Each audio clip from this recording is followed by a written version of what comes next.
প্রিয় দর্শক শ্রোতা, আজকে চলে এসেছি সাধারণ আরেকটি জ্ঞানের প্রশ্ন নিয়ে। আমার সামনে উপস্থিত আছে নীলমণিগঞ্জ বাজারের সম্মানিত ব্যক্তি আমার চাচা এবং তার সাথে আছে আমার এক ভাই।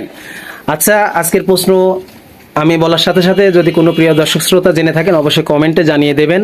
হাত নেই, পা নেই, জীবন আছে এবং পানির উপর চলাফেরা করে, এটা কি হতে পারে? জহুরুল ভাই একটু চেষ্টা করেন। হাত নেই, পা নেই, জীবন আছে, পানির উপর চলাফেরা করে, কি হতে পারে? শ্যাওলা।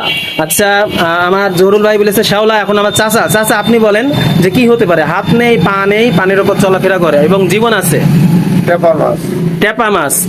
প্রিয় দর্শক শ্রোতা, আপনারা শুনলেন, একজন বলল শ্যাওলা আর একজন বলল টেপা মাছ। এখন আপনারা অবশ্যই আপনাদের মতামত জানাবেন। আমি আবারও কাউন্ট করছি, আপনাদের 1 মিনিট সময় দিলাম। এর ভিতরে একটু বলার চেষ্টা করতে হবে। হাত নেই, পা নেই, কিন্তু পানির উপর চলাফেরা করে। যদি জেনে থাকেন একটুখানি বলতে হবে প্লিজ। কি হতে পারে জহুরুল ভাই? আরেকবার অপশন দিলাম, আপনার বলেন কি হতে পারে? পোকা। কি পোকা? আচ্ছা, পোকা কি পোকা? কিছু পোকা। আচ্ছা, কিছু পোকা। আচ্ছা, কিছু পোকা বলেছে। এবার আমি চলে যাবো আমার চাচার কাছে। চাচা, আরেকবার একটু চেষ্টা করেন। আপনার জন্য এখনো 2টা অপশন আছে, 2বার সুযোগ আছে। এবার বলেন।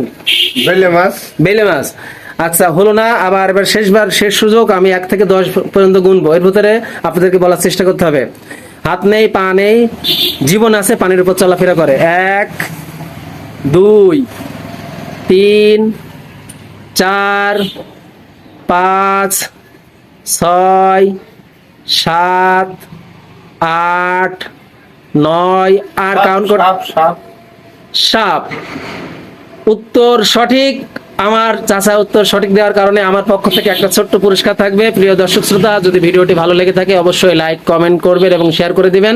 সকলে ভালো থাকুন, সুস্থ থাকুন। আসসালামু আলাইকুম ওয়া রাহমাতুল্লাহি ওয়া বারাকাতুহু।